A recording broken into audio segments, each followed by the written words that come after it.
tarde, boa noite a todas e a todos e aqueles que estão nos assistindo aqui em outros lugares afora no mundo. Bem-vindos ao História Contra Pelo, meu nome é Pablo Rodrigues. Não se esqueça de curtir, compartilhar e se inscrever no canal, estamos aí na meta dos 200 inscritos. Hoje nossa aula será sobre os ismos da história. Aqui nessa aula não vamos falar sobre positivismo e nem sobre outros tipos, porque não estamos nem em iluminismo, não estamos falando de filosofia da história, mas de sistemas políticos, econômicos e que de certa maneira perfazem também uma certa forma de sistema social, um tipo de sociedade. Nós vamos falar sobre a diferença entre socialismo, anarquismo, comunismo, fascismo e liberalismo. É bom entender que a grande maioria desses sistemas surgiram no século XIX e também no século XX. Bom, vamos começar, apesar daqui, né, o socialismo, nós vamos falar primeiro sobre o anarquismo. O anarquismo é um sistema político, né, na verdade, que também inaugura um tipo de sociedade, uma sociedade nova, onde, de uma certa maneira, também há uma certa confusão com o comunismo, porque eles têm o mesmo objetivo. Eles são anticapitalistas e querem uma sociedade sem classes. Mas os anarquistas, eles não pressupõem um Estado. Eles são contra o Estado. Qualquer forma de autoridade, qualquer instituição que tenha a ver com o Estado, com o domínio público, com a interferência do Estado, eles são contra. Existem vários tipos de anarquismos, né, de movimentos anarquistas, e eles têm uma forma autonomista, uma forma mais horizontal para se tratar da política, né? E dessa maneira também os anarquistas, embora tenham sido durante muito tempo, somente no Brasil, tendo muita influência nos movimentos operários, eles eram muito fortes também na Itália e na Espanha, tanto que quando os imigrantes vieram para cá para trabalhar nas lavouras do café, eles vieram, né, aqui para o Brasil, e eles eram muito influenciados no movimento operário pela ideologia anarquista. Mas não existiu ao longo da história nenhum tipo de revolução anarquista que deu certo, diferente das revoluções socialistas que aconteceram. Até hoje temos Cuba, tivemos, né, em 1917 a Revolução Russa, tivemos a Revolução Chinesa em 1949, a Revolução Coreana e tantas outras.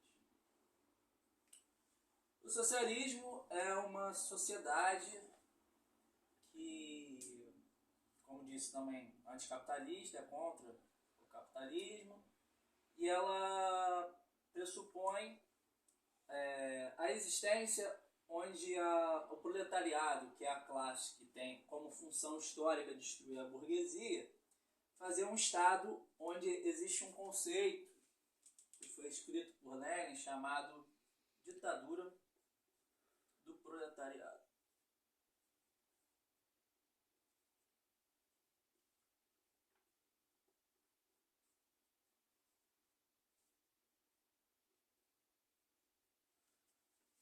Onde a classe proletária assume o Estado, todas as funções que o Estado domina, tanto na questão econômica quanto política, e esses operários são a maioria e eles dominam a burguesia, fazendo o inverso do que acontece no capitalismo, onde a classe burguesa é a classe dominante. O comunismo é justamente o que Marx previu que poderia acontecer no futuro, que é a existência de uma sociedade sem classes.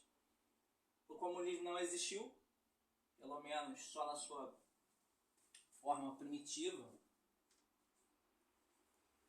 e por uma questão de talvez meio ortodoxa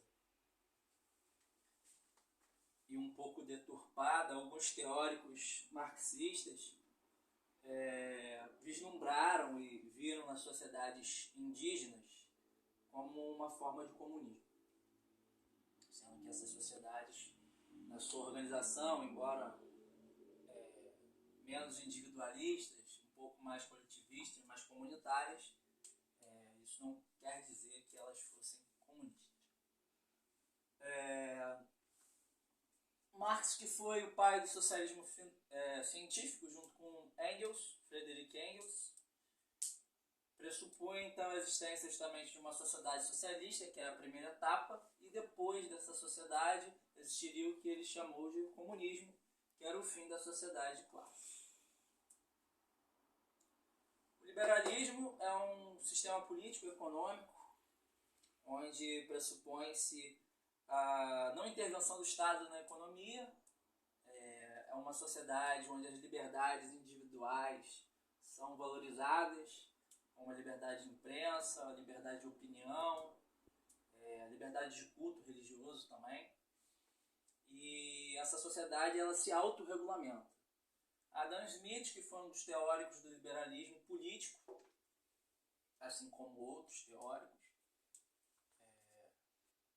liberalismo econômico, ele falava sobre essa autorregulamentação da sociedade. O mercado ele se autorregulamentava, a mão invisível, né, do capital, onde não se precisava do Estado para se fazer, para gerir o comércio, a indústria e todos os outros organismos e órgãos que compõem uma sociedade capitalista. No entanto, hoje nós temos o que nós chamamos de neoliberalismo, e sabemos que o Estado, mesmo que mínimo, ele é mínimo para os direitos sociais, mas ele é máximo no que tange ao lucro das empresas capitalistas, que tem sim uma ajuda, uma colaboração muito forte do Estado, através da privatização das empresas, através de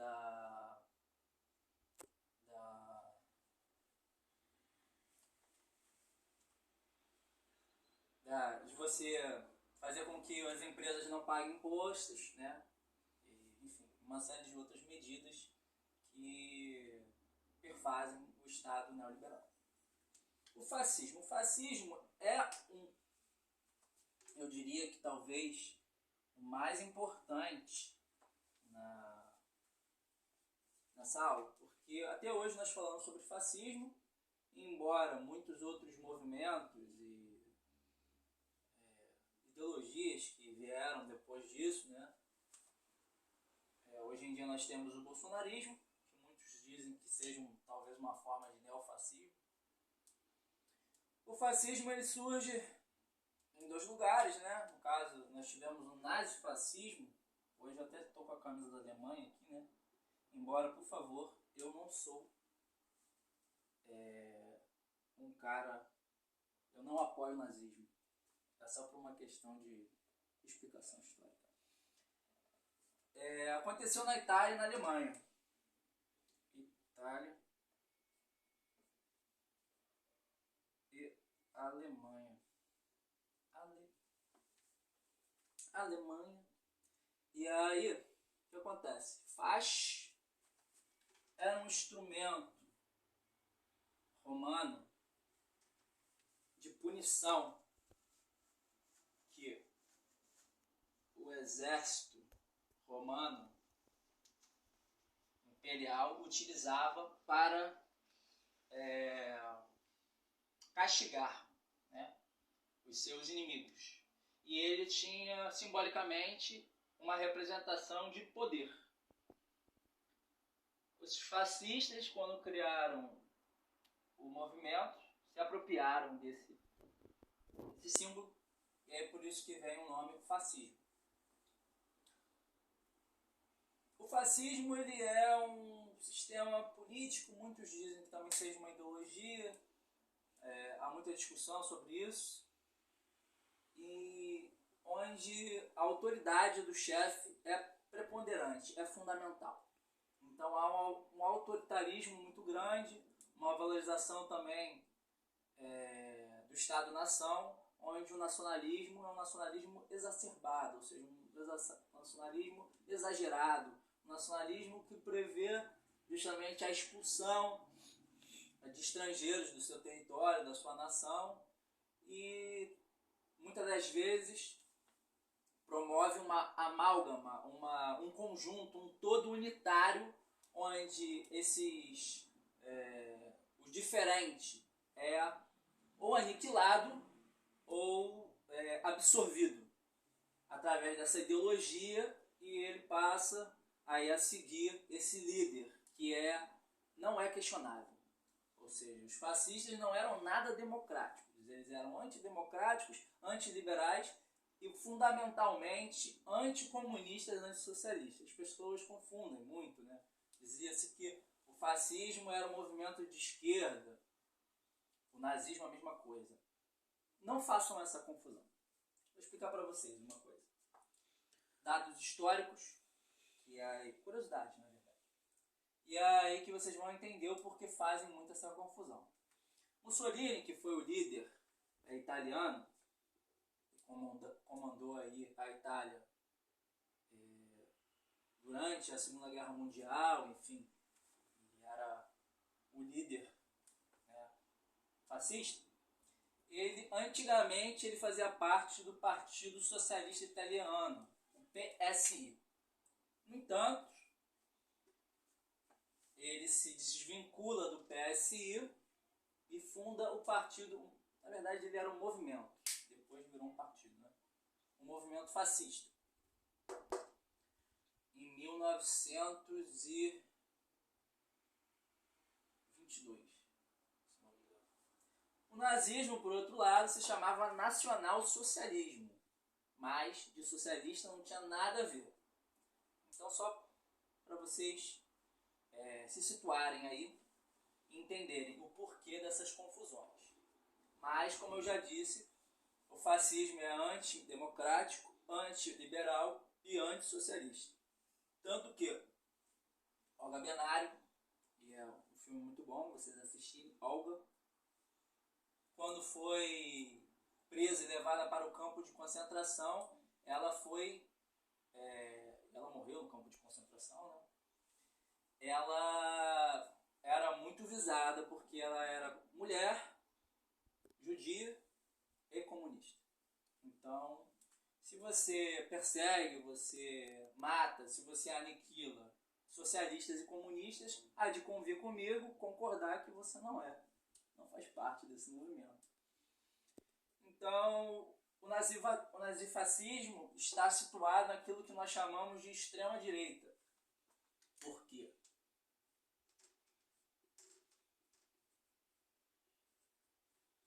Porque eles são capitalistas.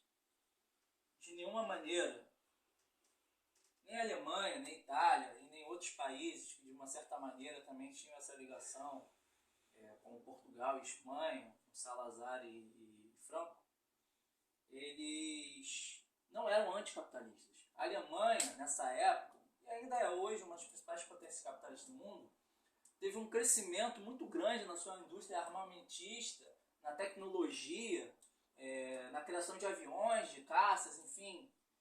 E era um país com uma grande pujança rica em minério de ferro, enfim, mas queria dizer que era uma grande potência onde o capital se fez forte. E nessa amálgama entre o que poderia ser uma parte, sim, com uma influência, vamos dizer assim, não socialista, mas Mussolini leu Marx, enfim, e muitos outros, porque percebeu que através do controle das massas, e isso é muito importante também, o fascismo é um movimento de massa. Essas massas, elas eram importantes para sustentar no poder essa grande autoridade que, embora tivesse um apoio de massa constante, era inquestionável, não existia existia discussão, existia imposição dessa autoridade, que no caso da Alemanha era o Führer, com Hitler, que chegou ao poder em 1933, através de um golpe de Estado. Não. Na Itália foi um golpe de Estado. Na Alemanha ele foi eleito. Hitler foi eleito em 1933 e o líder italiano, que agora tem um termozinho, que agora me fugiu. Depois nos comentários eu posso mandar para vocês.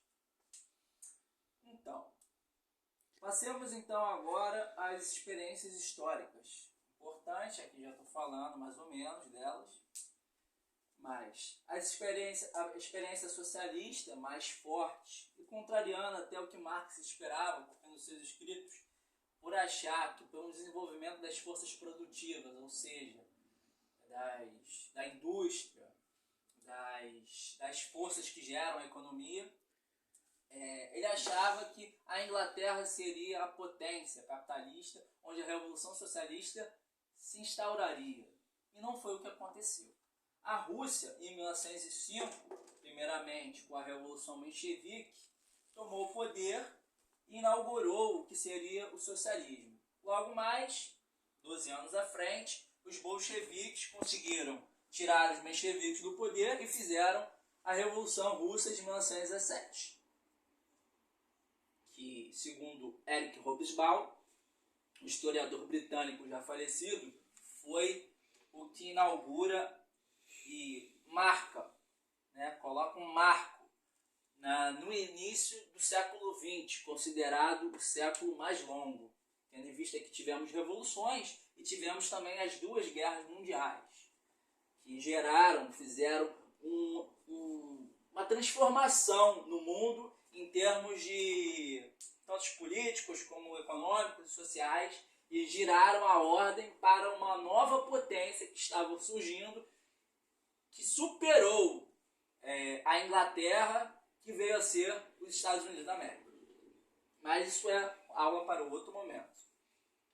Então tivemos aí a Rússia em 1917, depois em 1922 tivemos a ascensão de Mussolini na Itália com um golpe de Estado, e em 32/33 a Alemanha com Hitler, que foi eleito. Mas logo depois que foi eleito, as eleições foram canceladas, não haveria mais a existência de eleições e a existência apenas de um partido único. Para vocês verem. Bom, as revoluções anarquistas, como eu falei, não existiram. Todo o movimento anarquista, embora tivesse uma preponderância, uma dominância muito grande de movimentos operários no início do século XX, no Brasil, sobretudo com as grandes greves gerais em 1905, 1917, eles não tiveram êxito. Não foram revoluções que foram à frente. Podemos falar de uma série de teóricos, no caso do anarquismo, tivemos Proudhon e Bakunin. No caso do socialismo, antes de Marx, tivemos Fourier, Saint-Simon, tivemos Owen, tivemos o que nós foram chamados de socialistas utópicos. E o socialismo científico, com Marx e Engels, que através um dos seus principais, que veio a ser um dos seus principais livros, o Manifesto Comunista, de 1848,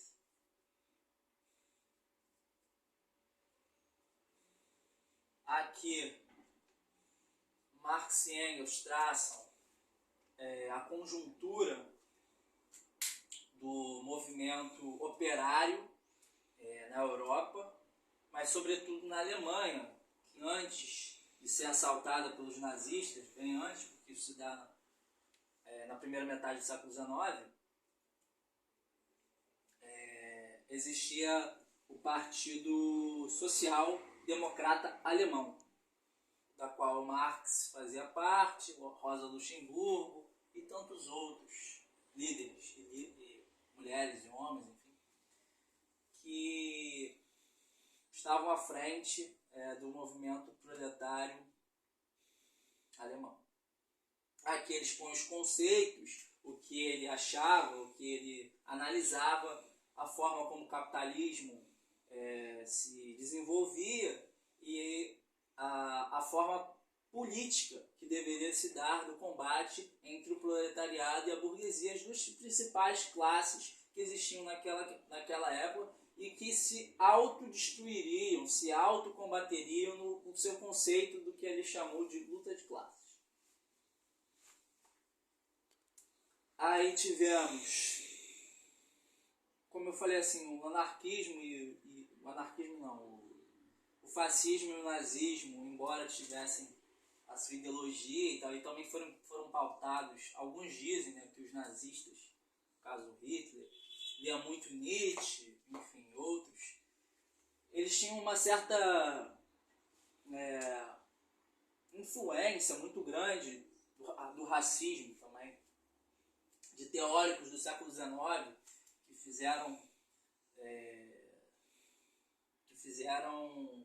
que tinham uma influência cientificista no sentido de que o que era primordial, além da questão da nação e tudo, era a questão da existência da raça ariana, no caso da Alemanha, a raça pura. Então, uma supremacia racial muito forte, um racismo muito forte, que no caso da Itália não se deu com frequência como foi no caso alemão. Então, o que eu quero dizer é que, no caso, embora Hitler fosse uma pessoa muito inteligente, um grande líder, estrategista e tudo mais, não se tinha, vamos dizer assim, teóricos nazistas e fascistas, o que é o contrário do que aconteceu, né, com o socialismo, com o anarquismo e com o liberalismo também, com Adam Smith, com Thomas Mann, enfim, e tantos outros. Bom, é isso, assim. A gente poderia falar mais, assim, de outras coisas, talvez dar uma guinada, comentar um pouco de Segunda Guerra Mundial, mas acho que isso é importante para se falar em um outro momento. Eu gostaria de dizer que é isso, que existe a direita, né, que geralmente estão ali os liberais e tudo, e a extrema-direita, que são os fascistas. No caso, hoje em dia nós temos o neonazismo em países que, embora tenham uma distribuição de renda e uma sociedade mais igualitária, são países onde a social-democracia é muito forte. Contraditoriamente, o movimento neonazista também é grande, como o caso da Noruega, da Dinamarca, e esses países assim, da Finlândia, esses países assim, onde o Estado há uma participação muito grande do Estado, porém, né, onde a fumaça há fogo, no sentido de que a contra-revolução também se faz forte. É isso. Essa foi a aula do História Contra Pelo. Como já disse, meu nome é Pablo. E se inscrevam, curtam, compartilhem para os seus amigos e amigas. Até o nosso próximo vídeo. Deixa um comentário. Deixe comentário. Até o nosso próximo vídeo.